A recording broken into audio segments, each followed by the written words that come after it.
अध्याय 11। पुरानी कहानी। मुझे नहीं पता कि मैं उस समय कैसे गुजरा।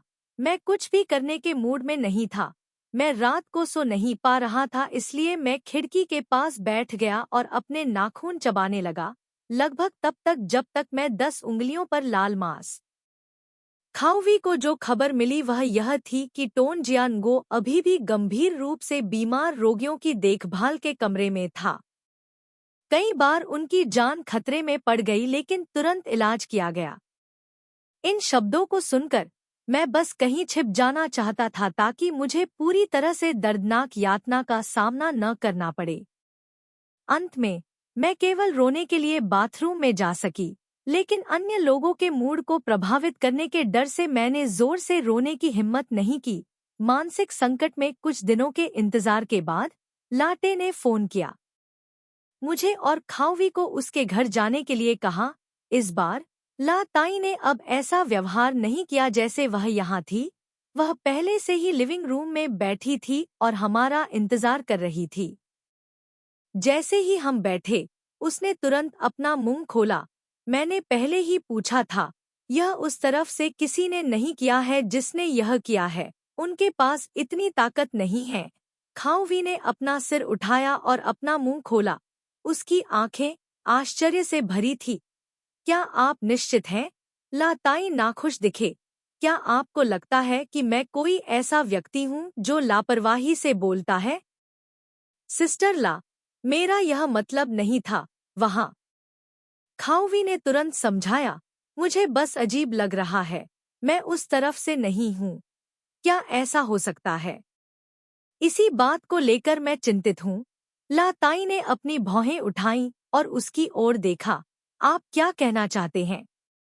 मुझे डर है कि कोई डरा हुआ है। डर है कि जियानगो उनके लिए कुछ प्रतिकूल प्रकट करेगा। ला ताई कॉफी का एक घूंट लेने के लिए नीचे झुकी। फिर उसने एक असंगत वाक्य कहा। कुचमा के 2 कार्यकाल, सरकार में कुछ लोगों के लिए एक दुःस्वप्न की शुरुआत है। कुचमा यूक्रेन के राष्ट्रपति हैं। खाओ वेई स्पष्ट रूप से समझ गए कि उनका क्या मतलब है। उन्होंने चुपचाप सिर हिलाया। इस ओडेसा बंदरगाह की तरह हर साल आने और जाने वाले माल की मात्रा 50 मिलियन टन है। उन्हें पता नहीं है कि इसे कैसे संभालना है। इससे कोई फर्क नहीं पड़ता कि कितने लोग मोटे हैं। कोई आश्चर्य नहीं कि उनकी आंखें लाल हैं। खाओवी थोड़ा अधीर था। तो जियानगो का मामला सुलझाना बहुत मुश्किल है ना? यह सही है। लाटे ने सहमति में सिर हिलाया। अगर यह सिर्फ अपहरण का मामला है, तो हमें वादी को अपनी गवाही बदलने और मुकदमा वापस लेने के लिए बस एक तरीका सोचने की जरूरत है। लेकिन तस्करी के संबंध में संख्या बहुत बड़ी है और कीव का पक्ष भी है ध्यान दिया गया है, इसलिए इसे हल करना बहुत मुश्किल है। कीव यूक्रेन की राजधानी है। ला ताई का मतलब है कि केंद्र सरकार ने भी जियानगो के तस्करी मामले पर नजर रखी है। तो खाओ वेई ने पलकें झपकाईं। उन्हें नहीं पता था कि और क्या पूछना है। लाटे के खूबसूरत चेहरे को देखते हुए उनकी बातचीत की सामग्री को समझने की कोशिश कर रहा हूँ। इस दौरान मुझे आमतौर पर समसामयिक समाचारों पर ध्यान न देने का अफसोस हुआ। मुझे अचानक आंद्रे के शब्द याद आ गए। उन्होंने कहा था कि सरकार ने लोगों से तस्करी गतिविधियों से लड़ने और सीमा शुल्क उद्योग में भ्रष्टाचार को खत्म करने के लिए कड़ी मेहनत करने का वादा किया था। उस समय उन्होंने मुझसे एक गहन आशय वाला प्रश्न भी पूछा। क्या आप जानते हैं कि यदि इस समय आप पर मुकदमा चलाया गया तो इसके परिणाम क्या होंगे? मैं धीरे धीरे समझ गया। पानी का गिलास पकड़े हुए मेरे हाथ कांप रहे थे। मेरी हथेलियां पसीने से तर थीं। ला ताई ने मेरी ओर देखा। उसकी आंखें बर्फ की तरह ठंडी थी। टन जियानगो कोई मूर्ख व्यक्ति नहीं है। वह किसी से भी बेहतर जानता था। उस दिन उसके दिमाग में परेशानी थी, इसलिए उसने पुलिस को बुलाया। उसने जानबूझकर खुद को चाकू मार लिया। मैं ला ताई की कठोर निगाहें बर्दाश्त नहीं कर सका, इसलिए मैंने अपना सिर नीचे कर लिया। हालांकि मुझे अभी भी उसकी आंखें चमकदार रोशनी की तरह मुझ पर चमकती हुई महसूस हुई। कमरा एक पल के लिए शांत हो गया। प्रत्येक व्यक्ति अपने विचारों का अनुसरण करता है। हम एक दूसरे की सांसें भी सुन सकते हैं। सिस्टर ला खाओवी ने चुप्पी तोड़ी। जियानगो का जीवन आपके हाथों में है। हमें कृपया कुछ कहना चाहिए। आप ऐसा क्यों कहते हैं? मैं कह सकता हूँ। इसे संभालो मत। ला ताई थोड़ा मुस्कुराई। उनके शब्द विनम्र लग रहे थे, लेकिन उनके रवैये से स्पष्ट था कि वह लंबे समय से इस वाक्य का इंतजार कर रही थी। हर कोई जानता है कि सुश्री ला के पास ओडेसा में क्षमता और व्यापक संबंध हैं। यदि आप ऐसा नहीं कर सकते, कोई भी ऐसा नहीं कर सकता। जियानगो अभी भी युवा और अज्ञानी है। मुझे आशा है कि आप अपने पुराने प्यार का सम्मान करेंगे और उसे इस जीवन से उबरने में मदद करेंगे। मुझे उम्मीद नहीं थी कि खाओवी जैसा स्वाभिमानी व्यक्ति इस तरह के जरूरी अनुरोध कह सकता है। ला ताई ने वास्तव में नरम रवैया दिखाया। यह मामला समाधान के बिना नहीं है, लेकिन निश्चित रूप से इसमें बहुत प्रयास करना होगा। क्या कीव में ऐसे लोग हैं जो मदद करने के लिए सहमत हैं, लेकिन उनकी कीमत थोड़ी अधिक है? कितना? 3 लाख। लाटे एक पल के लिए रुके और फिर कहा, नकद? 300,000? लानत है। खाओ वेई ने सांस छोड़ते हुए कहा, 2 मिलियन 7 लाख युआन के बराबर। भले ही मैंने इसे मांगने के लिए अपना मुंह खोला, यह स्पष्ट रूप से गंदे पानी में एक मछली है। उस समय काले बाजार में एक अमेरिकी डॉलर को 8 या 9 युआन में बदला जा सकता था। ला ताई का चेहरा काला पड़ गया। क्या आप थोड़ा और दयालुता से बोल सकते हैं? आप इतने सालों से व्यापार कर रहे हैं और समझ नहीं पाते हैं कुछ भी, यहाँ तक कि देश में भी किसी की जान बचाने में कितना खर्च होता है। मुझे नहीं पता और मुझे इसका कोई अनुभव नहीं है। कृपया मुझे बताएं। खाओवी इतना क्रोधित था कि वह अब खुद पर नियंत्रण नहीं रख सका। ला ताई भी संतुष्ट नहीं थी। उसकी भौहें तन गईं। आप और जियानगो बिल्कुल एक जैसे हैं। जिस व्यक्ति से मैंने पूछा था वह सामान्य स्थिति का नहीं है। यह कठिन है। केवल जब वह मदद के लिए सहमत होने के लिए अपना मुंह खोलता है। तो क्या आप बाजार में सामान खरीदने जैसी सौदेबाजी करने की योजना बना रहे हैं? लेकिन आप अपना मुंह चौड़ा खोलने वाले शेर की तरह नहीं हो सकते। मेज पर उसकी आवाज तेज हो गई। लोग मुझे सम्मान देते हैं, मुझे स्वीकार कर लेना चाहिए था। यदि आपको इसकी आवश्यकता नहीं है तो ठीक है। लोग आपका पैसा नहीं चाहते हैं, लेकिन मैं आपको बताता हूँ, भले ही आप स्थगन के लिए आवेदन करें, पहला परीक्षण केवल अगस्त के अंत तक स्थगित किया जाएगा। एक ही है। खाओवी ने धीरे से मुंह फेर लिया। जियानगो की सारी संपत्ति जब्त कर ली गई है। 3 लाख एकत्र कर लिए गए हैं। यह आपका काम है। ला ताई विनम्र नहीं थे। मैं तुम्हें 2-10 दिन दूंगा। पर्याप्त धन इकट्ठा करो और फिर मुझे ढूंढने आओ। खाओ वेई की बदसूरत उपस्थिति को देखते हुए मैं मदद नहीं कर सका, लेकिन हस्तक्षेप कर सका। मेरे पास अभी भी जियानगो द्वारा मेरे लिए $40,000 से अधिक बाकी है। यह पैसा एक भूमिगत बैंक में जमा किया गया था, इसलिए इसे ओडेसा पुलिस ने नहीं छुआ। दोनों लोगों ने मेरी ओर देखने के लिए अपना सिर घुमाया, लेकिन उनके हाव भाव बिल्कुल अलग थे। खाओवी की अभिव्यक्ति असहाय थी, जबकि लातू की अभिव्यक्ति में आश्चर्य मिश्रित व्यंग्य था। हे भगवान, वह महिलाओं के प्रति वास्तव में उदार है। ला ताई दरवाजे पर आधा मुस्कुराया और मेरी ओर नहीं देखा। खाओवी ने चुपके से मेरी आस्तीन खींची, मुझे खड़े होने और ला ताई को अलविदा कहने का संकेत दिया। हम पैसे इकट्ठा करने जा रहे हैं। आपको क्या परेशानी है? ठीक है, मैं तुम्हें विदा नहीं करूंगा। ला ताई अभी भी उसी स्थान पर बैठी थी, लेकिन उसकी आंखें बहुत अजीब थीं। मुझे उससे पहली बार मिलने की याद दिला रही थी। काफी दूर चलने के बाद भी मैं उसकी तेज आंखों को उस आलीशान विला से बाहर निकलते हुए महसूस कर सकता था। हम सड़क के किनारे एक रेस्तरां में गए। यह लड़की बिल्कुल नहीं सोचती, खाओवी ने मुझे डांटा। आपने लाताई से कितनी बार बात की है? पिछली बार। उसके और जियानगो के बीच संबंध क्या तुम्हें समझ नहीं आया? अचानक उसके सामने पैसे का जिक्र करते हुए क्या तुम्हें डर नहीं लगता कि वह जल जाएगी और वहीं पलट जाएगी? मैंने सिर झुकाकर हाथ में लिया पानी का गिलास घुमा दिया। मैंने कुछ भी बेवकूफ़ी नहीं की। मैं बस यही चाहता था कि तन जियानवू को जल्दी से रिहा कर दिया जाए। लेकिन ऐसा लग रहा था कि मैंने हमेशा गलत बातें कहने का गलत मौका चुना। खाओ वेई ने मेरी तरफ देखा, अपना सिर हिलाया और आह भरी। और आखिरकार वह मुझे कुछ लोगों के फ़ोन नंबर दिए और सलाह दी, चलो अलग हो जाएं और 3 लाख इकट्ठा करें। ये जियानगो के कुछ करीबी दोस्त हैं। आप भी उनसे पहले मिल चुके हैं। अगर लोग नहीं मानते तो जाओ और उनसे ठीक से बात करो। मैं तुम्हें पैसे उधार नहीं देना चाहता। इसे मत दिखाओ। वे लोग हैं जिन्हें हम बाद में बिना उन्हें देखे भी देखेंगे। मैंने सिर हिलाया, कागज का वह टुकड़ा लिया जिस पर कई नाम और फ़ोन नंबर लिखे थे, फिर ध्यान से उसे मोड़ा और बैकपैक में रख दिया।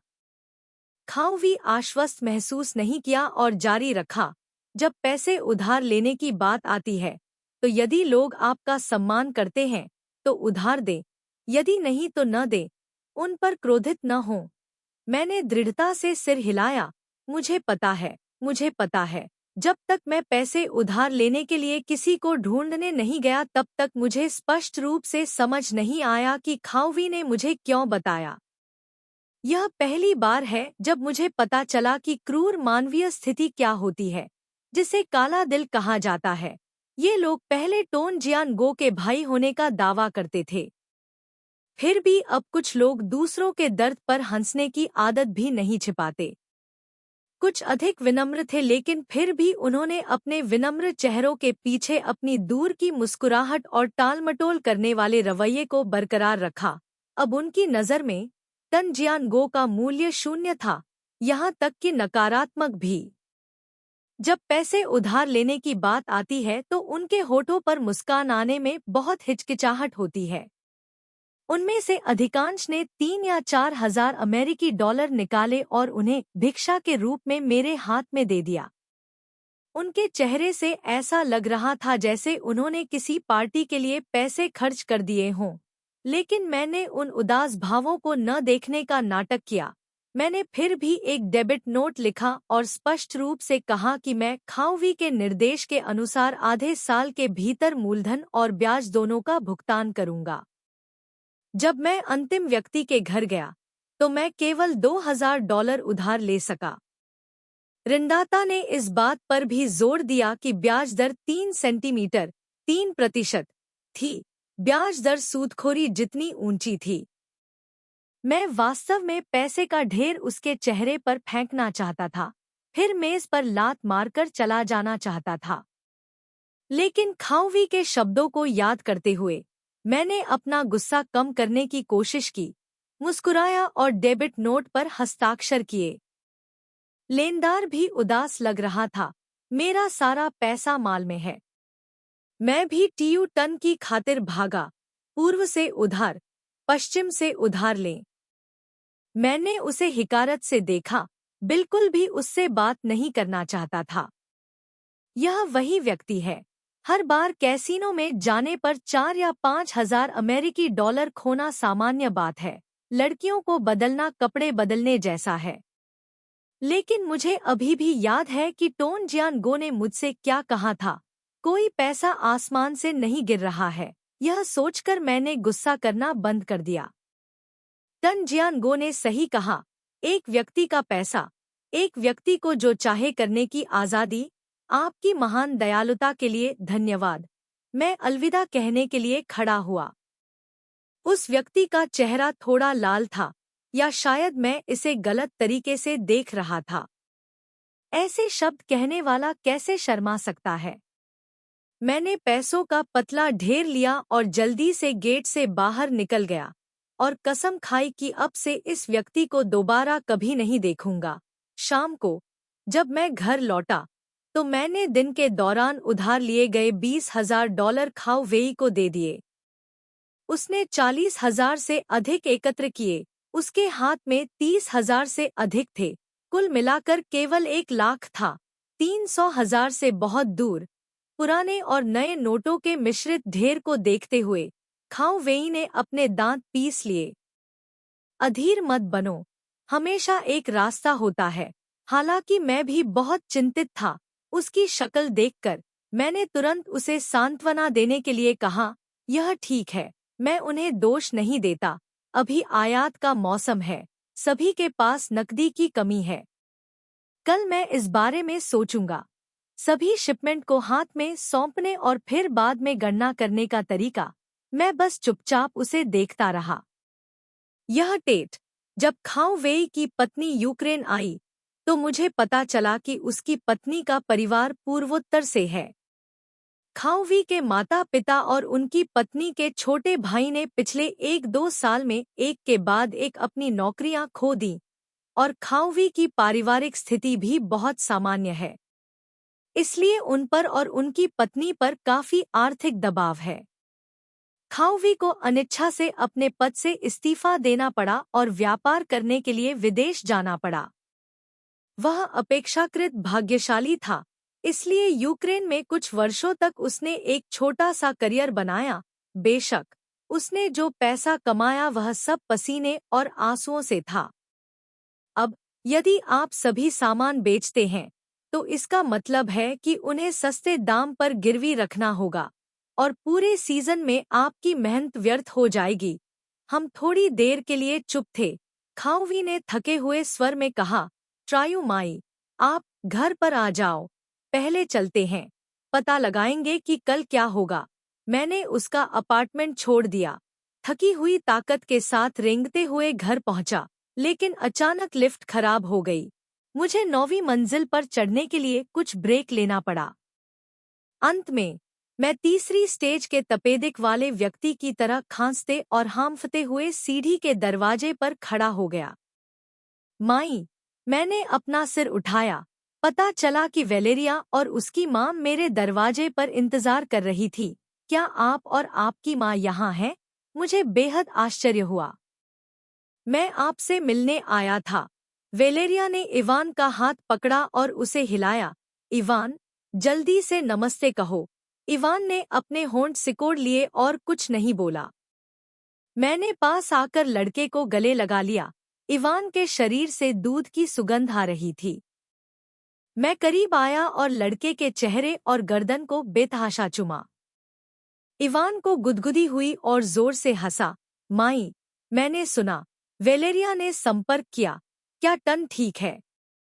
वह बहुत स्वस्थ नहीं है।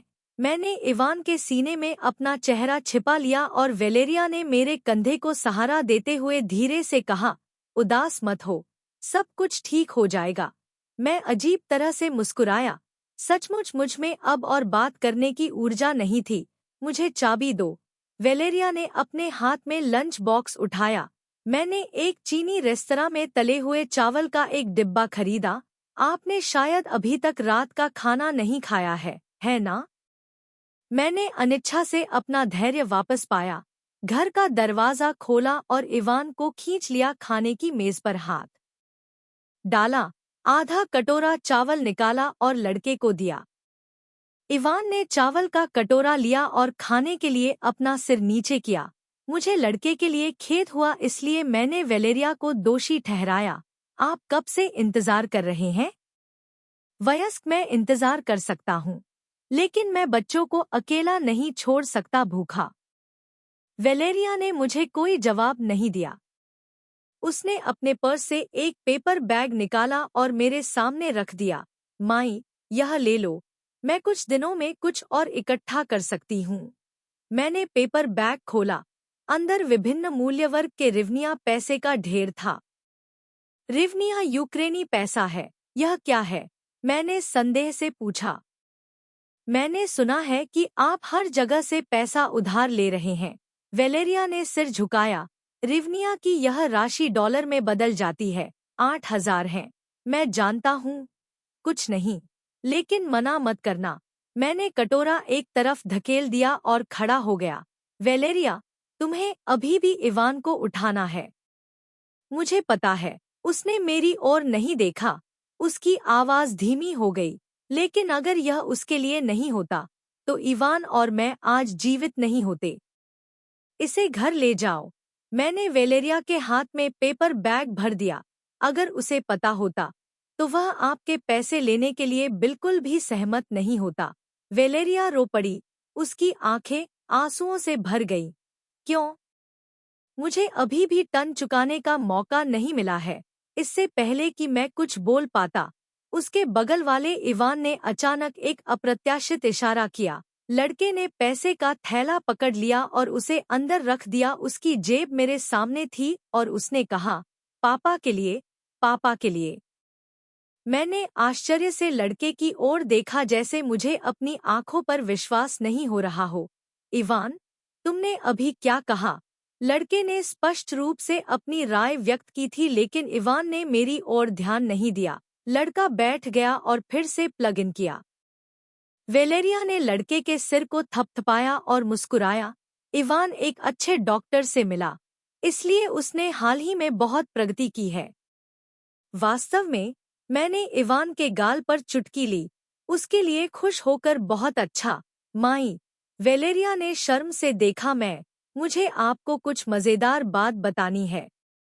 क्या बात है? मैं अगले रविवार को शादी कर रहा हूँ। हो ना? दूल्हा कौन है? मैं एक बार फिर वेलेरिया की ईर्ष्या से हैरान था। ऐसा लगता है जैसे यह कल की बात है, लेकिन पलक झपकते ही चीजें अभी भी उसी जगह पर हैं। लोग अब पहले जैसे नहीं हैं। तंजियानगो उसका अतीत बन गया है क्या? इवान का डॉक्टर है। वेलेरिया शर्माते हुए मुस्कुराई। क्या ऐसा है? बधाई। मैंने प्रसन्न भाव दिखाने की कोशिश की। मुझे नहीं पता, लेकिन मेरे दिल में टोनजियानगो और आसपास के लोगों के प्रति थोड़ी नाराजगी महसूस हुई। उसके बगल में उसे एक एक करके छोड़ दिया और चला गया। माई, क्या आप शादी में शामिल होंगी? वेलेरिया ने प्रतीक्षा भरी निगाहों से मेरी ओर देखा और जवाब दिया, अगर वह बाहर जा सकता है तो आप और मैं जाएंगे। निश्चित रूप से। चर्च जाइए। वेलेरिया आगे बढ़ी, मुझे गले लगाया और मेरे कान में फुसफुसाया, प्रिय, कृपया पैसे रख लो। टन एक अच्छा इंसान है। भगवान निश्चित रूप से उसे आशीर्वाद देंगे। धन्यवाद, वेलेरिया। मैंने धीरे से उसकी पीठ थपथपाई। अवसर का लाभ उठाते हुए अपना हाथ उठाया और मेरी आंखों से गिरे आंसू पोंछ दिए। वेलेरिया और उसकी बेटी को विदा करने के बाद मैंने दरवाजा बंद कर दिया और भूमिगत बैंक, जमा पर्ची और प्राधिकरण पत्र निकाल लिया। टनजिया एनजीओ की। मैं लैंप के नीचे बैठ गया और कागज के 2 टुकड़ों को बहुत देर तक देखता रहा। कल वे मेरे नहीं रहेंगे। मेरा दिल लालसा और दर्द से भर गया। मेरी उंगलियां उसके लेखन पर फिसल गईं, जैसे कि वस्तु को छू रही हो मांस और त्वचा, मानो उसकी हथेली पर सरक रहे हों। मेरे मन में यादों की एक श्रृंखला उमड़ पड़ी, बहुत सारी छवियां और अविस्मरणीय अतीत। जहां तक मैं छू सका, पाठ की केवल 2 पंक्तियां बची थी। मैंने अपने हाथ मेज पर रख दिए और आंसू रोकने की कोशिश करने लगा। मैंने उसे इतना अंदर दबा रखा था कि ऐसा लगा मानो मेरे गले में तेज चाकू घोंप दिया गया हो। बाहर गर्मी थी लेकिन मेरा पूरा शरीर ठंडा था। अगली सुबह मैं फोन पर पिछली नियुक्ति के अनुसार भूमिगत बैंक गया।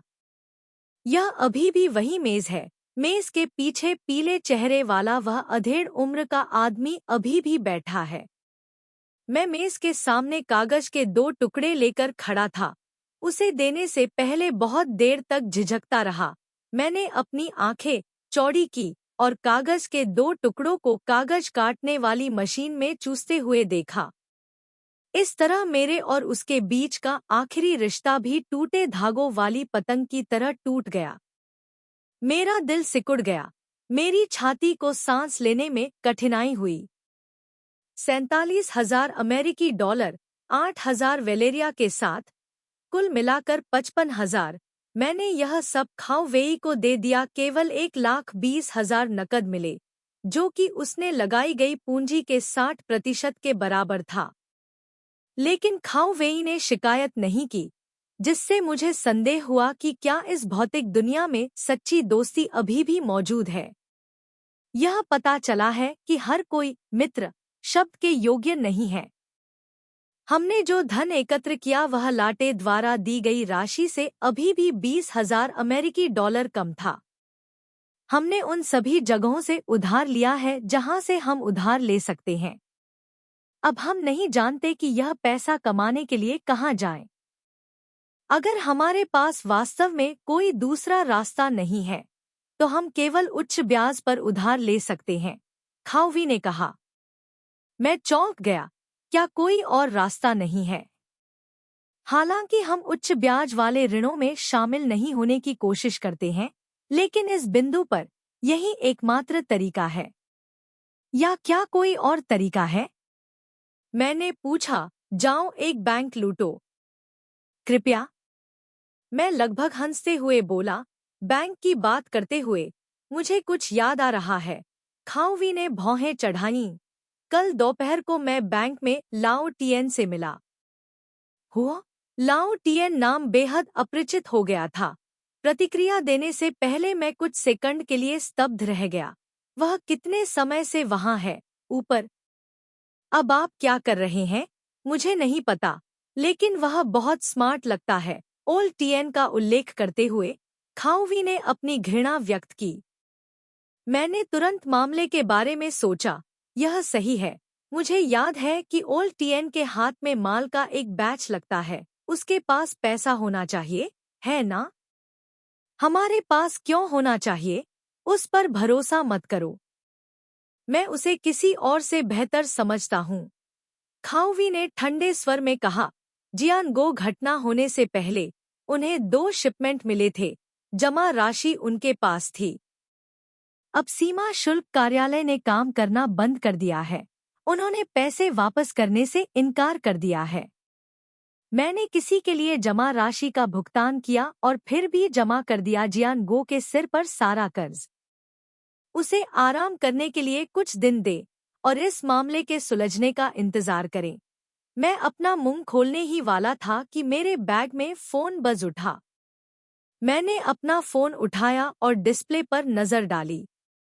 उसके बाद मैंने अपने होंठ काटे और फोन खाओ वेई को दे दिया। एक कहावत है, जब आप काव काव का जिक्र करते हैं तो काव काव आता है। फोन करने वाला व्यक्ति लाओ टियन था। जाओ उससे बात करो। खाओ वेई ने लाओ कियान का नाम ऐसे देखा जैसे उसने कोई प्लेग देखा हो। मुझे उससे संबंधित कुछ भी सुनने न दें। मुझे एक तरफ जाना पड़ा और फोन उठाना पड़ा। माई माई, आप हाल ही में कैसी हैं? ओल्ड टियन की आवाज अभी भी पहले की तरह धीमी थी। नीना बस आपकी तलाश में शहर में गई थी। वह अब आपकी जगह पर इंतजार कर रही है। में क्या आप यहाँ घूमने के लिए आने के लिए स्वतंत्र हैं? मैंने बस अपनी आवाज धीमी की और कहा। मैं उससे ज्यादा शब्द नहीं कहना चाहता था। माई। फोन के दूसरे छोर पर यह किसी अन्य व्यक्ति के लिए बदल गया और वह वास्तव में नीना थी।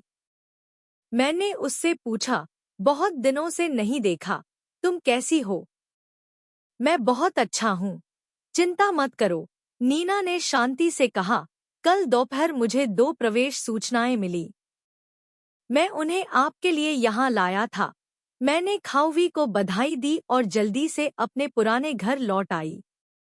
मेरे लिए यह कल्पना करना कठिन है कि वह कैसे अपने बाएं पैर को असुविधाजनक तरीके से बस में खींचने में कामयाब रही और बस स्टॉप से इस स्थान तक चली। मैं बहुत परिचित लिविंग रूम में चला गया। घर में कुछ भी नहीं बदला था। डाइनिंग टेबल के बगल का कांच का दरवाजा, जिसे मैंने साफ किया था, वैसा ही रहा। नीना खड़ी हो गई और मुझे कसकर गले लगा लिया। पोती, मेरी बेचारी पोती। पिछले कुछ दिनों से तुम कैसी हो? आंसुओं की 2 पंक्तियां बह निकली। मैं आंसुओं को गिरने से नहीं रोक सका। केवल एक चीज जो मैं कर सकता था वह थी खुद को रोकने की कोशिश करना और फूट फूट कर रोने की कोशिश करना। नीना ने फिर भी मुझे गले लगाया। जब तक मैं शांत नहीं हुआ, उसने मुझे 2 लिफाफे दिए, एक वियना संगीत विश्वविद्यालय से, दूसरा ग्रास संगीत अकादमी से। ये दोनों स्कूल थे जिनके बारे में मैं दिन रात सपने देखता था। लेकिन अब यह मेरे दिल में चाकू घोंपने जैसा है। प्रवेश आवेदन पत्र लिखने से कुछ महीने पहले मैं अभी भी टनजियानगो के साथ ऑस्ट्रिया जाने में सक्षम होने का सपना देखता था, लेकिन अब वे सभी एक बड़ी विडंबना बन गए हैं। लेकिन मैंने फिर भी सावधानी से लिफाफा स्वीकार किया और नीना से पूछा, क्यों? क्या आप फोन नहीं करते ताकि मैं इसे ले सकूं? मैं मार्क को देखना चाहता हूं, उसने उत्तर दिया। मैं एक पल के लिए स्तब्ध, अवाक रह गया। मैं भी उसे दिन रात याद करता हूँ। मैं उसे पागलों की तरह याद करता हूँ, लेकिन मेरे पास उससे मिलने का कोई रास्ता नहीं है। नीना ने बाइबिल निकाली और मुझे दी। मैं इसे मार्क को देना चाहती हूँ। मुझे एहसास हुआ कि यह वह बाइबिल थी जिसे टोनजियानगो अक्सर अपने घर पर खोला करती थी। यह एक यादगार चीज थी जिसे नीना के पिता ने उसे छोड़ दिया था। नीना ने आह भरते हुए कहा, अरे, मैंने मार्क के बारे में सपना देखा था। उसने मुझे बताया, अज्ञात यात्रा का सामना करते समय वह बहुत डरा हुआ था। मैं उसे बताना चाहता था, डरने की कोई जरूरत नहीं थी। भगवान की बाहों में उसे मानसिक शांति मिलेगी। नीना की इंतजार भरी निगाहों के सामने मैंने उसे उसकी वर्तमान स्थिति के बारे में सच बताने की हिम्मत नहीं की। मैं केवल अपनी आवाज धीमी कर सका, पुलिस उसे किसी से मिलने की अनुमति नहीं देती है। नीना निराश दिखी, लेकिन फिर भी उसने मेरे माथे को चूमा।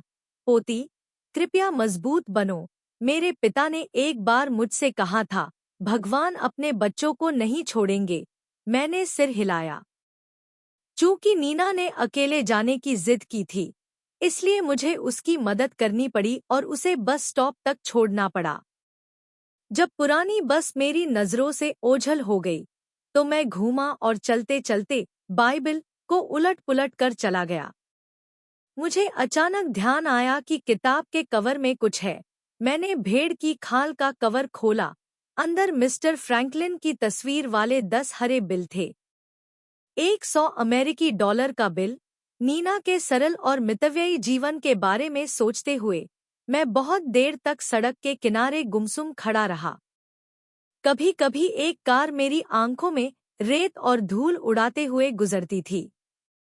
मैं अज्ञात समय तक स्थिर खड़ा रहता था, जब तक कि सूरज की रोशनी मेरी आंखों को चोट नहीं पहुंचाती थी। इसलिए मैं मुड़ता था और अपने पुराने घर की ओर वापस भाग जाता था। मुझे लाओ को ढूंढना था कियान।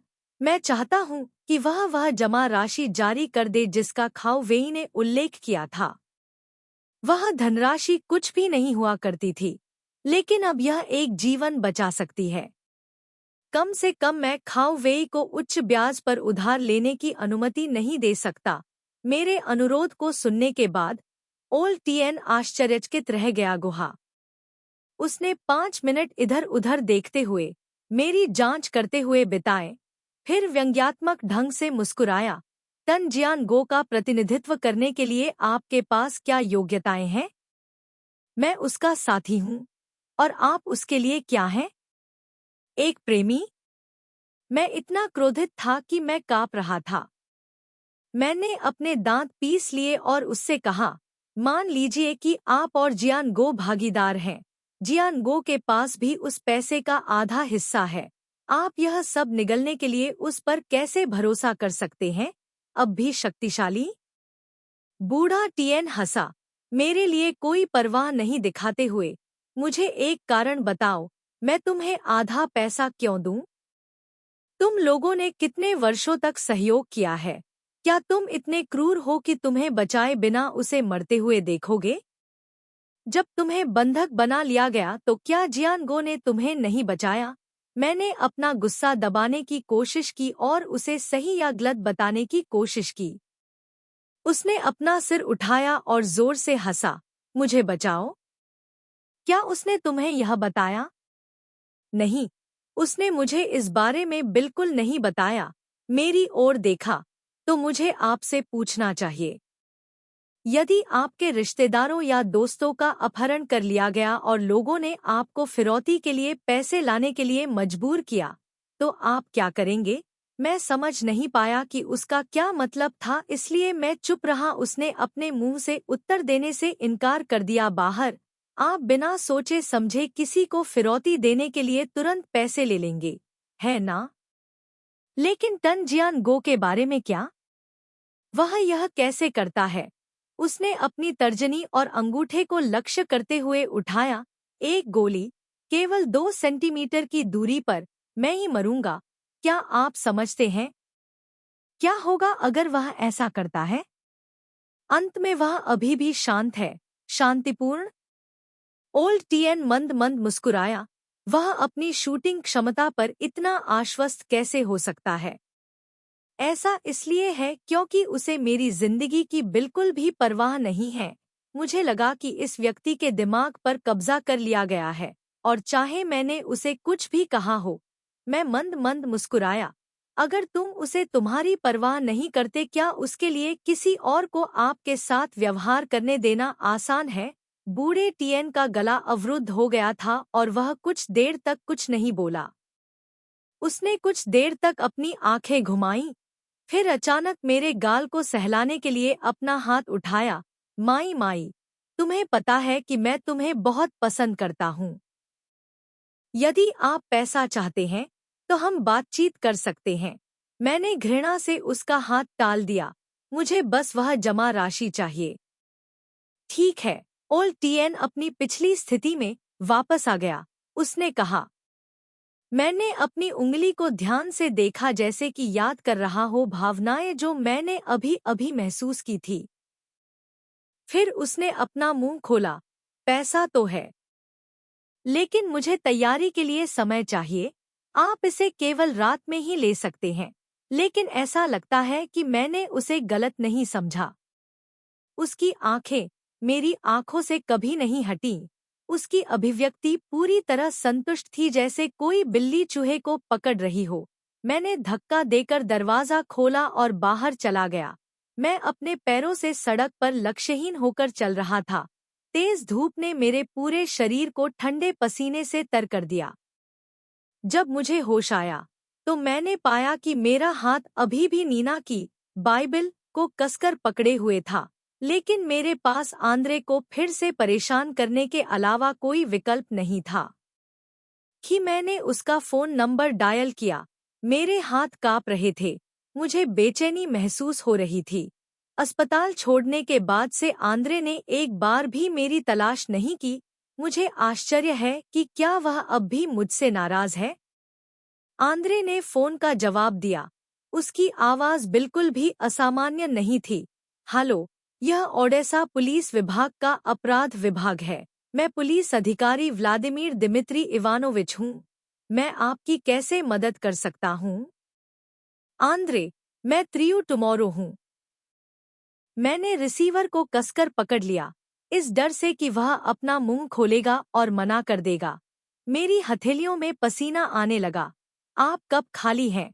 मुझे आपसे कुछ पूछना है जिसमें मेरी मदद करनी है। फोन का दूसरा सिरा कुछ देर के लिए शांत हो गया।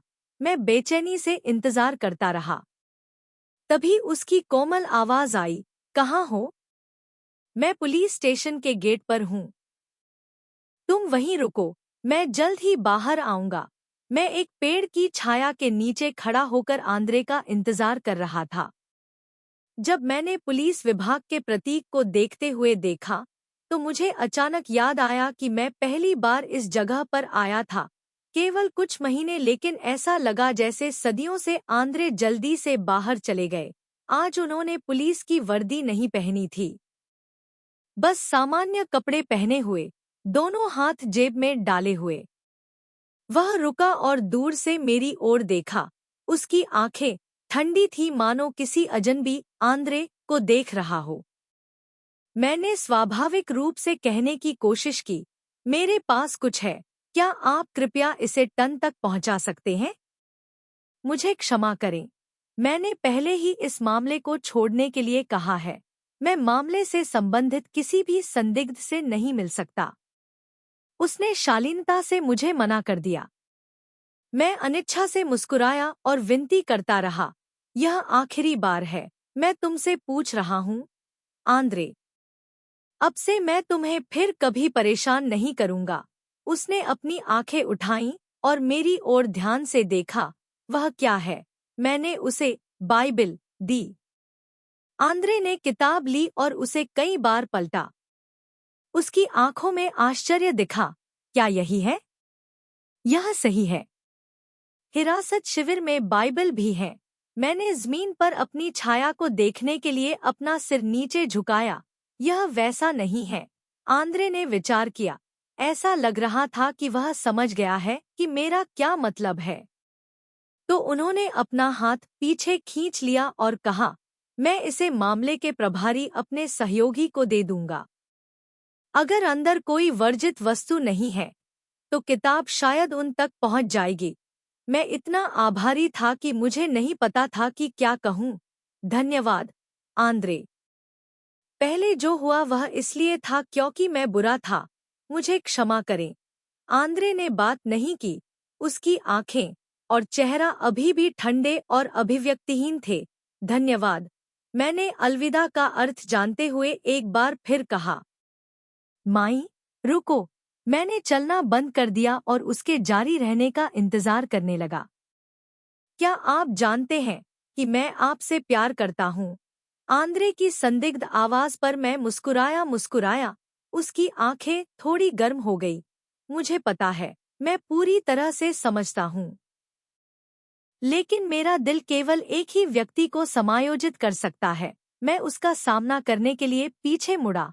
बाइबल में एक कहावत है, कृपया मुझे एक सील की तरह अपने दिल में रख लो। मेरे लिए टन वह सील है। आंद्रे, मैं केवल तुमसे माफी मांग सकता हूँ। मैं समझ गया। उन्होंने सिर हिलाया। अगले महीने से मैं पुलिस विभाग छोड़ दूंगा और काम करने के लिए कीव चला जाऊंगा। कृपया ध्यान रखें।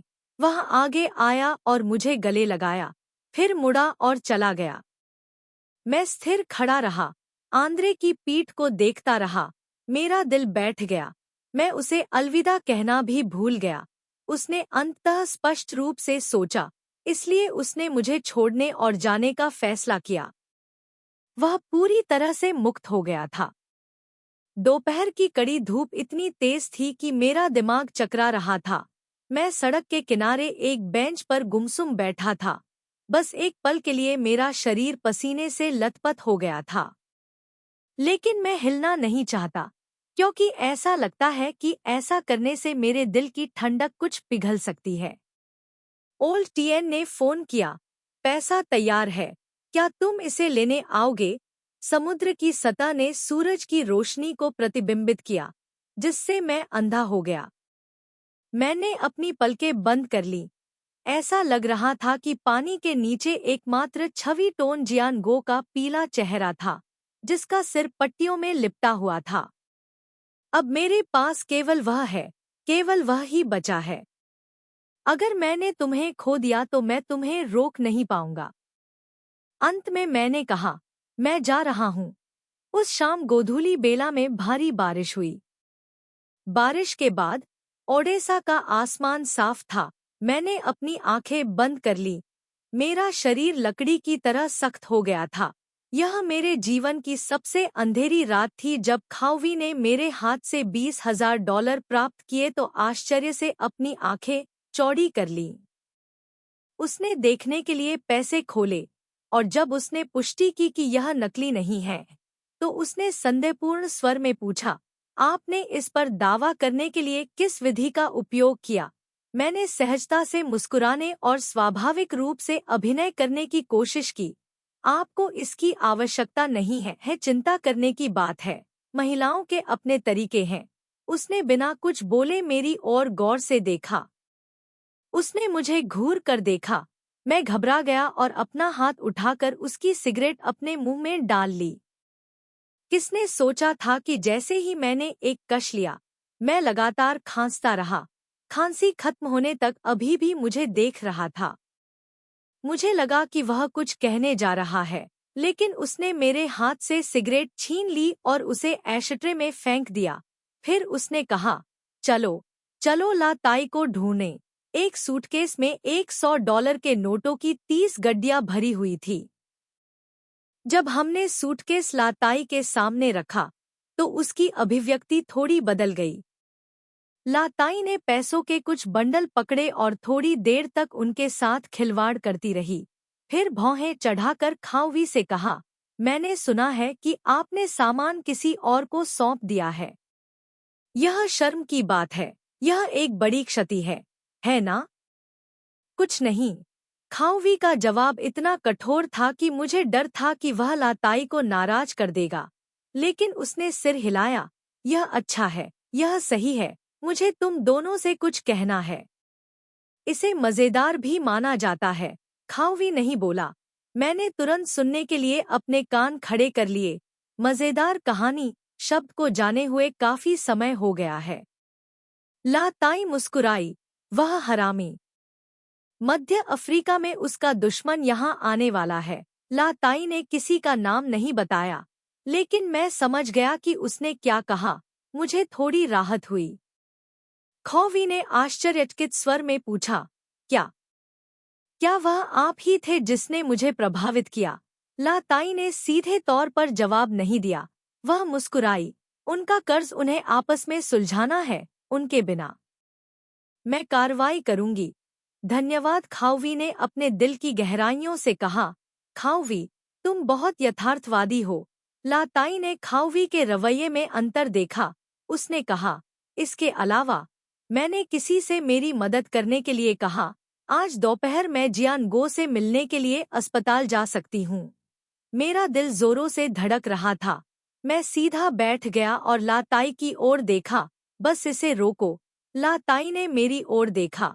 जियानगो अभी अभी गंभीर रूप से बीमार रोगी के कमरे से निकला है। उसमें आपके द्वारा दोबारा दुर्व्यवहार सहने की ताकत कैसे हो सकती है? मेरा गला भर आया। मैं एक शब्द भी नहीं बोल सका। मुझे अपने फटे होठों को चाटना पड़ा और अपना चेहरा दूसरी ओर मोड़ना पड़ा। मैं आपके लिए शब्द बता सकता हूँ। आप उससे क्या कहना चाहते हैं? उसने एक और वाक्य जोड़ा। मैंने इसके बारे में सोचा और अपना सिर हिलाया। नहीं। खाउवी ने बिना कुछ कहे मेरी ओर देखा। उसकी आंखें सहानुभूति और दया से भरी थी। मैंने उसे आश्वस्त करने के लिए एक जबरदस्त मुस्कान दी। लाताई ने किसी कारण से सूटकेस पकड़ लिया। उसने अचानक आह भरी। उस दिन मैंने कठोर शब्द कहे। वास्तव में मैं बहुत दोषी थी, लेकिन मेरी स्थिति भी बहुत अजीब है। मामले में जियानगो सही नहीं है। अगर मैं उसका बहुत अधिक पक्ष लेता हूँ, उदाहरण के लिए उसके लिए पैसे खर्च करना, तो मेरे शब्दों का कोई महत्व नहीं रह जाएगा। क्या आप समझते हैं कि मेरा क्या मतलब है? खाउवी ने एक मजबूर मुस्कान दी। न जाने क्या वह उसका मतलब समझ पाया। लाताई ने अपने सूटकेस से पैसे के 2 बंडल $20,000 निकाले और खाउवी को दिए। इसे लो, इसे एक छोटी राशि समझो, मेरा मन। खाउवी ने देखने के लिए अपना सिर नीचे किया, लेकिन उसने पैसे लेने के लिए अपना हाथ नहीं उठाया। लाताई ने पैसे के 2 बंडल मेरी गोद में फेंके। तो ले लो। मैंने पैसे लिए और उसे उलट दिया और फूट फूट कर हंसा। संपर्क की यह भावना बेहद परिचित है, बिल्कुल उस भावना की तरह जब मुझे लाओ टिएन के हाथ से पैसे मिले थे। मैं वास्तव में बहुत अजीब महसूस करता हूँ। इस दुनिया में कई मजेदार चीजें हैं जो लाओ टिएन ने मेरे मूल पाठ में कही थी। यह मत सोचो कि लाताई किसी प्रकार की रक्षक है। यह महिला आज जैसी दयालु नहीं है। मुझे डर है कि इस बार उसका लक्ष्य अधिकारियों को शिकार बनाना भी था। मैंने पैसे के 2 ढेर सोफे पर रख दिए और खड़ा हुआ। धक्का देकर दरवाजा खोला और बाहर चला गया। मैंने कोई अलविदा नहीं कहा। मैं घर की मुख्य सड़क पर चल रहा था। रास्ते में कारें पागलों की तरह गुजर रही थी। मुझे लगा कि शोर असहनीय था, इसलिए मैं सड़क के किनारे एक फोन बूथ में छिप गया। मैं फोन बूथ के शीशे से राहगीरों को एकटक देखता रहा। मुझे आश्चर्य है कि क्या उनमें से कोई केवल 22 साल का है, लेकिन उसने 9 छोटे महीनों में मेरे जितनी ही घटनाओं का अनुभव किया है।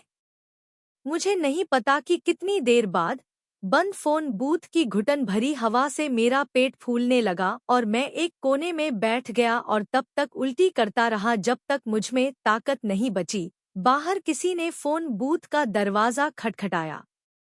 मैंने अपना सिर उठाया और उसकी ओर घूर कर देखा। वह मेरी शक्ल देखकर बुरी तरह डर गया और एक कदम पीछे हट गया। उसने मेरी ओर देखा। हमने 10 सेकंड तक एक दूसरे को देखा। फिर उसने हार मान ली, घूम गया और भाग गया। मैंने अपना चेहरा अपने घुटनों के बीच छिपा लिया और हंसा। मुझे लगता है कि उसने सोचा कि मैं एक भगवान हूँ। मेरे मासिक धर्म में कोई समस्या है साइकिल। अगर यह सामान्य नहीं है तो यह सामान्य नहीं है। मुझे कोई परवाह नहीं है, क्योंकि यह दुनिया एक पागल दुनिया है। तभी मुझे लगा कि किसी ने मेरे कंधे पकड़ लिए और मुझे जोर से हिलाया। ट्रियू माई, क्या हुआ? ठीक है। मैंने अपनी आस्तीन ऊपर उठाई और अपना चेहरा पोंछा, फिर उठ खड़ा हुआ। मिस्टर खाऊ, चलो घर चलते हैं। खाऊवी ने चुपचाप कार का दरवाजा खोला, लेकिन उसकी नजरें मुझे बहुत अजीब तरह से देख रही थी।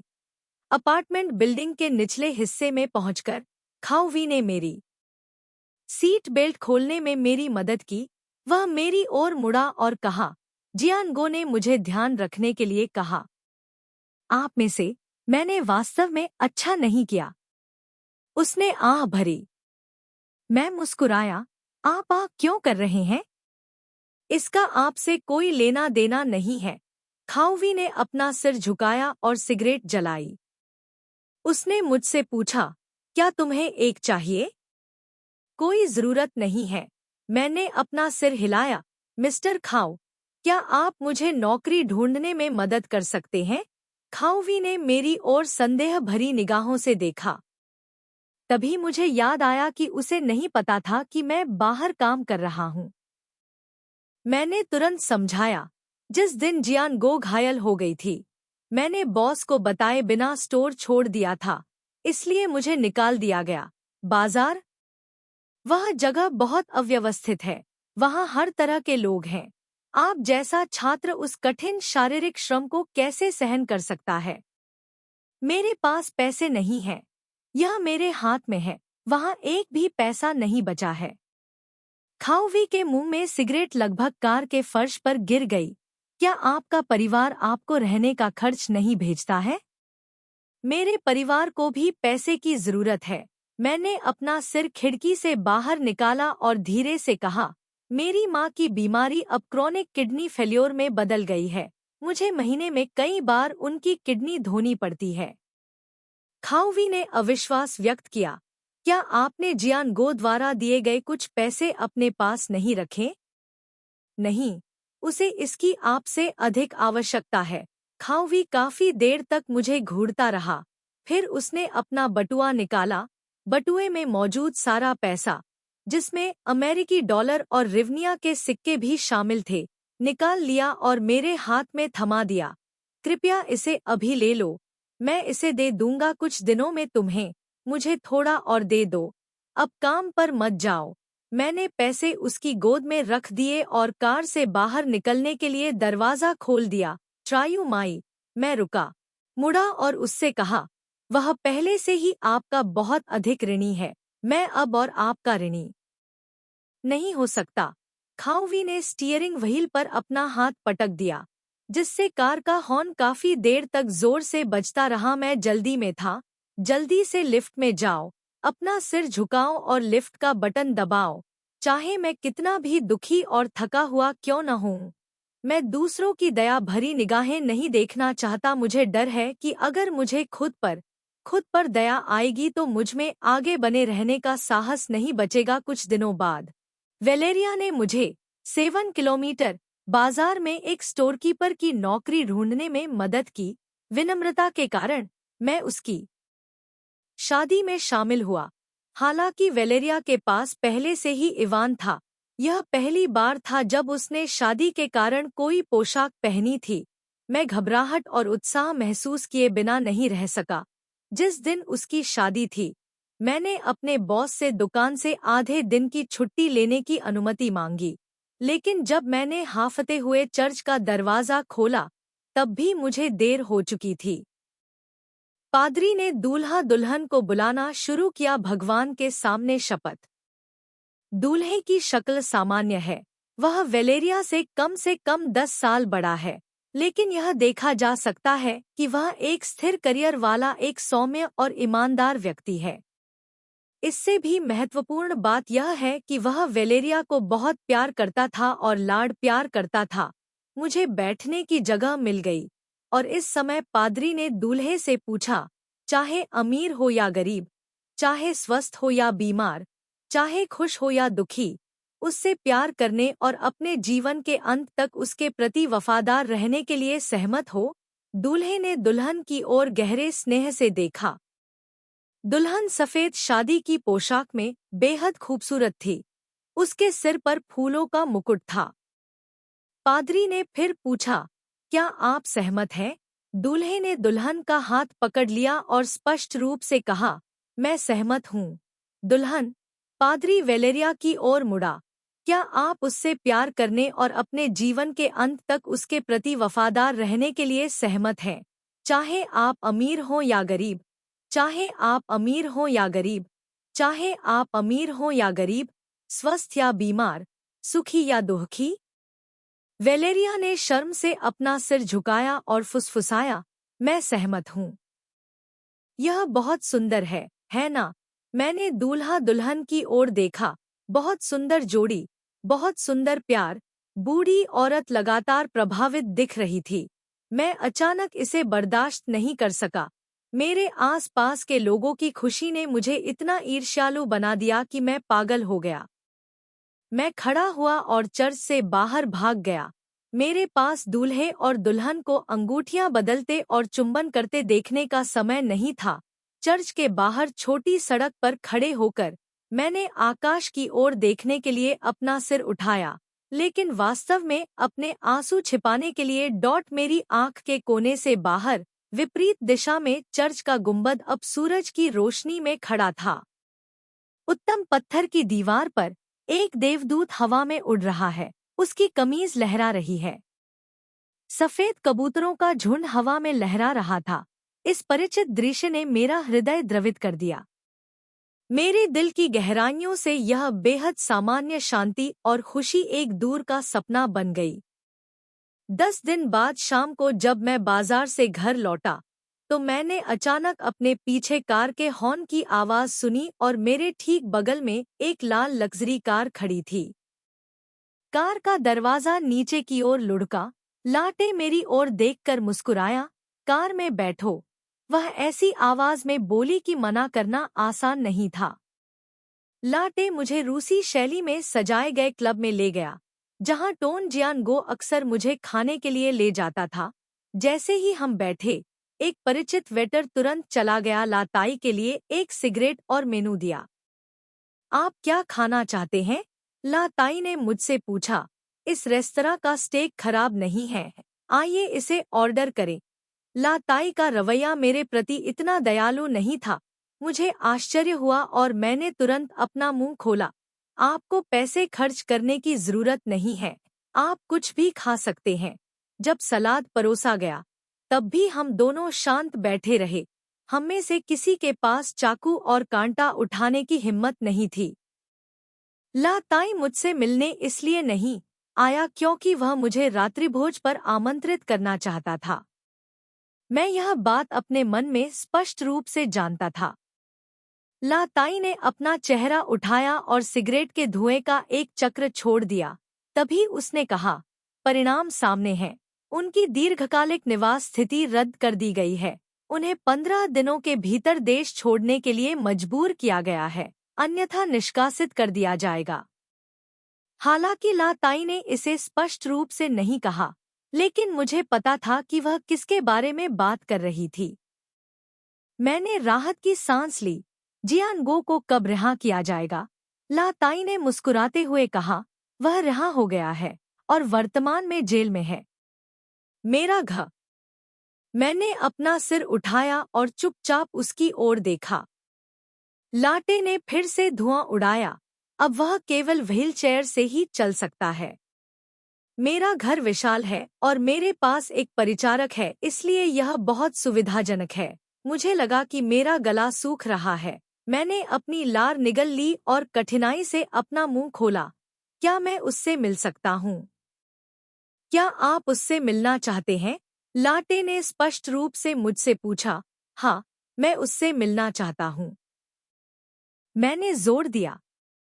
लाटे ने अपना हाथ अपने जबड़े पर रखा और बहुत देर तक मेरी ओर देखा। आम तौर पर उसके लिए इस तरह के स्त्रियोचित भाव होना बहुत दुर्लभ था। मैंने चुपचाप उसकी ओर देखा। दिलचस्प। लाताई ने आखिरकार अपनी सिगरेट बुझा दी। उसने अपने होंठ सिकोड़ लिए और व्यंग्यात्मक ढंग से मुस्कुराई। कल सुबह लाओ टियन मेरे पास आया। वह जियानगो को खोजने के लिए एक टेप लाया। उसने कहा कि वह टेप का आदान प्रदान करना चाहता है। यह व्यक्ति बिजनेस नेटवर्क जियानगो का उपयोग करता है। पिछले 7 वर्षों में यूक्रेन में निर्माण हुआ है, अन्यथा वह टेप को ऑनलाइन प्रकाशित करेगा। जियानगो के पास 7 वर्षों तक अपने दिल की बात सुनने के अलावा कोई विकल्प नहीं है। क्या आप जानते हैं कि वह अवधारणा क्या है? साथ ही, क्या आप उस टेप की सामग्री जानना चाहते हैं? मेरा दिमाग चकरा गया। मेरे कान गूंज उठे। मैंने लाटे की ओर देखा। तुम्हारा क्या मतलब है? उसने अपनी भौहें उठाईं और मंद मंद मुस्कुराई। एक बार के लिए $20,000 एक आदमी के साथ बिस्तर पर जाना। ओडेसा में उच्चतम श्रेणी की कॉल गर्ल्स की भी इतनी कीमत नहीं है। आप क्या सोचते हैं कि आप कौन हैं? मैंने एक गहरी सांस ली। दोनों मुट्ठियों में बंध गईं, इतनी कसकर कि उनके नाखून उनके नाखूनों तक पहुंच सके, त्वचा में गहराई से दबाते हुए। आप जानना चाहते हैं कि लाओ टियन ने क्या किया, है ना? ला ताई ने मुझे घृणित आंखों से देखा। यह सही है। लाओ टियन ने जियानगो पर एक चाल खेलने के लिए तुम्हारा इस्तेमाल किया। त्रियू माई, तुम क्यों हो? यह सोचने की जहमत न उठाएं कि यह उचित है या वाजिब। क्या आपको लगता है कि सभी पुरुष खिड़की से बाहर पैसा फेंकने को तैयार हैं? बिजली गिरने की तरह मैंने कुर्सी की बाहों को पकड़ लिया और अपनी आंखें बंद कर लीं। यह पता चला कि मैं खुद को ज्यादा आंक रहा था। अब मैं समझ गया, लेकिन भुगतान करने की कीमत बहुत बड़ी है। प्रेमिका पैसे के बदले में अपने शरीर का उपयोग करती है आदमी की जान बचाएं। यह सीधे उसकी छाती में चाकू घोंपने की क्रिया है। क्या आप जानते हैं?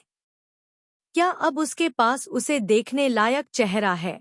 ला ताई ने अनजाने में अपनी आवाज ऊंची कर ली, जिससे आसपास की टेबल पर मौजूद ग्राहकों की नजरें हमारी ओर हो गईं।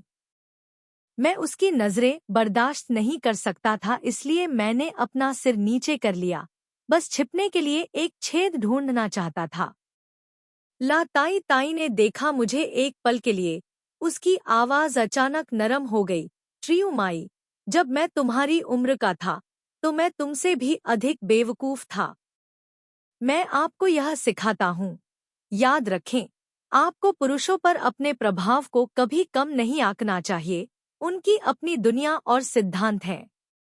आपको कभी भी उनके लिए खुद का बलिदान नहीं देना चाहिए, क्योंकि ऐसा करने से वे केवल आपकी सराहना करेंगे और आपसे अधिक प्यार नहीं करेंगे।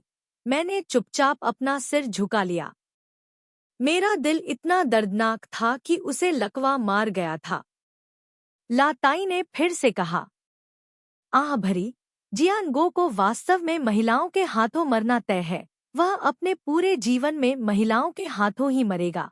अगर वह किसी से सच्चा प्यार करता है तो वह बदकिस्मत होगा। पहले फार्म म्यू, उसके बाद बान दुए दुए और अंत में वह थी। जब मैं पहली बार उससे मिला तो मैं चौंके बिना नहीं रह सका। पहली नजर में वह उसके जैसी नहीं लग रही थी, लेकिन जब वह मुस्कुराई और बोली तो वह वास्तव में फार्म म्यू की नकल थी। मेरे सामने कटलरी, कप और प्लेटों का ढेर। मैं अपना मुंह खोलने में असमर्थ था, जैसे कि मैंने बोलने की अपनी क्षमता पूरी तरह से खो दी हो। मुझे नहीं पता था कि मुझे मानसिक रूप से कितने आश्चर्य होंगे। सहने के लिए तैयार हो जाओ। लुओ ताई ने मेरे चेहरे पर बदलाव पर ध्यान नहीं दिया। उसने जारी रखा, जियानगो ने आपसे कभी फार्म म्यू का जिक्र नहीं किया? वह लड़की जियानगो से 2 कक्षा छोटी है और उसके विभाग में एक प्रसिद्ध ब्यूटी क्वीन है। उस लड़की के सहमति में सिर हिलाने से पहले जियानगो ने इसे आगे बढ़ाने के लिए 1 साल तक कड़ी मेहनत की। उसने उसे फूल की तरह प्यार किया। उस वर्ष बूढ़े व्यक्ति को दफनाने के बाद जियानगो अपना कर्ज चुकाने के लिए तुरंत हंगरी चला गया। उसके हाथ में 3 लाख से अधिक युआन बचे थे। उसने वह सब उस लड़की को दे दिया और उससे अंतिम भुगतान करने को कहा। अप्रत्याशित रूप से उन्होंने देखा कि टन परिवार विफल हो रहा था और अब पहले जैसा नहीं रहा, इसलिए उन्होंने चुपचाप विदेश में अध्ययन करने की प्रक्रिया पूरी कर ली। जब तक वह विमान पर नहीं चढ़ा, तब तक इंतजार करते करते 3 लाख पैसों के साथ वह भी गायब हो गया। उस समय 9वां साल था। 3 लाख कोई छोटी संख्या नहीं थी। जियानगो हंगरी में सबसे बुरी स्थिति में था। उसके हाथ में केवल $600 थे। घर वापस आने के लिए हवाई जहाज का टिकट खरीदने के लिए पर्याप्त पैसे नहीं थे। उसके पास कोई अन्य विकल्प नहीं था, इसलिए उसे व्यवसाय करने के लिए यूक्रेन जाना पड़ा। यह बोलते हुए ला ताई मुस्कुराए। मैं कल्पना कर सकता हूँ कि जब तन जियानगो पहली बार ओडेसा आए थे तो उनके पास कोई रिश्तेदार नहीं था, कोई दोस्त नहीं था और न ही जा सकते थे। भाषा बोले। निश्चित रूप से ला ताई ने उसकी मदद की। निर्वासन में पुरुष और महिलाएं अपनी जरूरत की चीजें पाने के लिए एक दूसरे पर निर्भर थे। अंत में मैंने अपना मुंह खोला और उससे पूछा, क्या वह उससे नफरत करता है या उसे भूल नहीं सकता? लाटे ने फिर से सिगरेट जलाई और बेप्सी से मुस्कुराया। जिन लोगों ने पहले आपका पीछा किया था, इतने सालों के बाद, क्या आपको उनकी शक्ल याद है? मैंने अपना सिर हिला दिया। यह सही है। महिलाएं उन पुरुषों को कभी नहीं भूलेंगी जो उनके लिए आंसू बहाते हैं, और पुरुष केवल उस महिला को याद रखेंगे जो उनका दिल तोड़ देती है। और कुछ कहने की जरूरत नहीं है। मैं कुर्सी के पीछे झुक गया। मेरा पूरा शरीर ढीला हो गया था। मेरे अंग अकड़ गए थे और मैं हिल नहीं पा रहा था। अंत में लातै मुझे एक उपहार दिया, पेपर बैग। इसे सार्वजनिक रूप से न खोलें, घर जाकर बाद में देखें। यदि आप जियानगो के लिए अच्छा बनना चाहते हैं तो उससे अब और न चिपके रहें। उसे मन की शांति के साथ इस जगह से चले जाने दें। लाटे ने मेरे सिर पर हाथ फेरा। वह कुछ कहने ही वाली थी लेकिन रुक गई। वह भुगतान करने के लिए बाहर चली गई। पैसे दिए और रेस्तरां छोड़ दिया। मैं इतनी देर तक स्थिर बैठी रही कि वेटर ने पास आकर पूछा, मिस, क्या आपको किसी मदद की जरूरत है? मैंने अपना सिर हिलाया। वह मुझे देखकर मुस्कुराया और चला गया। मैंने लाटे की सलाह नहीं सुनी। पेपर बैग फाड़ दिया और अपना हाथ अंदर डाल दिया। फिर मैं खुद को नियंत्रित नहीं कर सका और मुस्कुराया। बैग में 5 ढेर थे। $100 के नोटों के ढेर के बीच कागज का एक टुकड़ा रखा था। सबसे ऊपर 2 शब्द थे, माई माई। नीचे एक शुद्ध सफेद जगह थी और अंत में टेढ़े मेढ़े शब्द थे, भूल जाओ सब कुछ और अपने सपनों का पीछा करना जारी रखें। मुझे आगे बढ़ो, फिर कोई होगा जो तुम्हें मुझसे भी ज्यादा प्यार करता है। मैंने पेपर बैग की तरफ खाली देखा और जोर से हंसा। यह वाकई मजेदार है। उसकी पहली प्रेमिका पैसे लेकर भाग गई और उसने फिर से पैसे का इस्तेमाल गाड़ी चलाने के लिए किया। उस व्यक्ति को दूर करो जो तुम्हारे ठीक बगल में था। क्या इसे 4 लाख युआन से अधिक के बदले में टूटे हुए दिलों का मुआवजा माना जाता है? मैं अभी भी हंसता हूँ क्योंकि मैं रो नहीं सकता। मोमबत्ती पर कागज। मैंने अपनी आंखें चौड़ी की और देखा कि कागज धीरे धीरे राख में बदल रहा है। जब मैं इसके बारे में सोचता हूँ तो मुझे समझ नहीं आता, मैं इस पर विश्वास नहीं करता। हर भाव अतीत में मेरे लिए उसकी ईमानदारी और प्यार को दर्शाता है, सिर्फ इसलिए कि मैं किसी और की तरह दिखता हूँ। मैं यह भी नहीं मानता कि वह क्रूर है और मुझसे मिलने से सिर्फ इसलिए इनकार करता है क्योंकि मैं दुष्टों के दिलों को नहीं समझता जो लोग बुरे काम करते हैं। हम किसी और के जीवन में लगभग पूरे जीवन भर कठिनाइयों से गुजरे हैं। मुझे इस पर बिल्कुल भी विश्वास नहीं है। निराशा के साथ मैंने बीते हुए दिनों को गिना, लेकिन टोन जियान गो अभी भी कहीं दिखाई नहीं दे रहा था। 15वें दिन की शाम तक वह चुपचाप गायब हो गया था। जब खिड़की के बाहर पेड़ की शाखा गिर गई थी, फूल खत्म हो जाते हैं, हरी पत्तियां पीली पड़ने लगती हैं। ओडेसा की लंबी गर्मी आखिरकार समाप्त हो गई। मैंने घर लौटने की तैयारी के लिए अपना सामान पैक करना शुरू कर दिया। टन जियान गो सही है, इस शहर का मेरे लिए कोई भाग्य नहीं है। मैं वे सभी चीजें देता हूँ जो मैं दूसरों को वापस नहीं देता। मैं इस शहर से जुड़ी सारी यादें मिटा देना चाहता हूँ। मैं यहाँ कभी नहीं लौटूंगा। एकमात्र व्यक्ति जो मुझे छोड़ने के लिए हवाई अड्डे पर आया था वह खाओ वेई था। मैं मुस्कुराया और चौकी पर उसे अलविदा कहा। ट्रायू माई, उससे नफरत मत करो। खाओ वेई ने मेरी ओर देखा। मैंने राहत से मुस्कुराने की कोशिश करते हुए उसे रोका। मिस्टर खाओ, अगर आप बीजिंग लौटें तो मुझे फोन करना याद रखें। मैं आपको रात के खाने पर आमंत्रित करूंगा। बोइंग 747 अंततः रनवे पर लुढ़क गया और नीले आकाश में उड़ गया। विमान की खिड़की से नीचे देखने पर नीचे विशाल यूक्रेनी मैदान और सूरज की रोशनी में चमकता हुआ काला सागर था। वह दिन 24 अगस्त का था। सुंदर यूक्रेनी मैदान शुरुआती शरद ऋतु में प्रवेश कर चुका था, लेकिन अब मुझे शरद ऋतु की गर्म धूप में चलने का अवसर नहीं मिलता। पीछे तट के किनारे गिरी हुई पीली पत्तियों से भरी एक सड़क है। सामने एक पेंटिंग की तरह सुंदर लाल नागफनी का जंगल है। मैंने अपना हाथ खिड़की की ओर उठाया। अलविदा। अलविदा ओडेसा। अलविदा यूक्रेन।